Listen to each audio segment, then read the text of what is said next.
दोन तरुण सहज पटवायचे पोरी. पोलिसांनी विचारलं कसं केलं. पद्धत जाणून पोलिसही पडले चाट. भयंकर प्रकार. दोघांच्या मागे मुलीच मुली. नेमकं काय चाललं होतं? कोण होते हे दोघे आणि इतक्या सहज मुली त्यांच्या जाळ्यात कशा अडकल्या?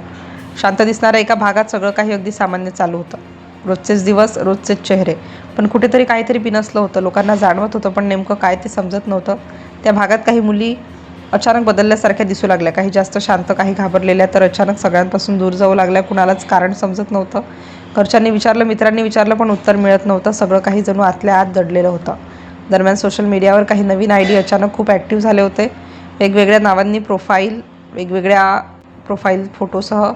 पण एक गोष्ट कॉमन होती, ते खूप लवकर जवळ येत होते. चॅट्स सुरू व्हायचे, ओळख वाढायची आणि काही दिवसातच विश्वास तयार व्हायचा. इतका विश्वास की समोरची व्यक्ती पूर्णपणे मन मोकळं करायला लागायची. काही मुलींना वाटायचं त्यांना खरा मित्र सापडलाय, काहींना वाटायचं कदाचित प्रेम झालंय. पण हळूहळू गोष्टी बदलू लागल्या. साध्या गप्पांमधून विषय वेगळ्या दिशेने वळू लागले. काही मुलींना विचित्र मागण्या येऊ लागल्या. सुरुवातीला त्या दुर्लक्षित केल्या, पण नंतर दबाव वाढत गेला आणि मग एक दिवस काहीतरी असं घडलं की सगळं बदलून गेलं. एका मुलीने अचानक धाडस करून घरच्यांना सगळं सांगितलं. सुरुवातीला कुणालाच विश्वास बसला नाही, पण जेव्हा पुरावे समोर आले तेव्हा सगळेच हादरले. पोलिसांकडे तक्रार पोहोचली, तपास सुरू झाला. सुरुवातीला हे प्रकरण साधं वाटत होतं, पण जसा जसा तपास पुढे गेला तसं तसं चित्र भयानक होत गेलं. मोबाईल, सोशल मीडिया आणि काही कागदपत्रे तपासात मिळाले आणि त्यातून एक मोठं जाळं उघड होत गेलं. पोलिसांनी लक्षात घेतलं की हे सगळं अचानक घडलेलं नाही, यामागे नीट आखलेली योजना होती.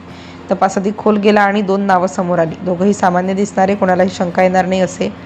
पण त्याच्या मोबाईलमध्ये जे सापडलं ते पाहून अधिकारीही स्तब्ध झाले. वेगवेगळ्या नावांनी तयार केलेले अनेक आयडी, प्रत्येक आयडी मागे वेगळी ओळख, फोटोही वेगळा, कथा वेगवेगळ्या, पण उद्देश एकच. पोलिसांनी विचारलं हे सगळं कसं केलं, तर उत्तर ऐकून पोलिसही काही क्षण शांत झाले. कारण ही फक्त फसवणूक नव्हती, ही एक सवयीची पद्धत बनली होती. विश्वास जिंकायचा, भावनिक जवळीक निर्माण करायची आणि मग हळूहळू नियंत्रण मिळवायचं. ज्यांना वाटत होतं की ते सुरक्षित आहेत त्यांनाच लक्ष केलं जात होतं.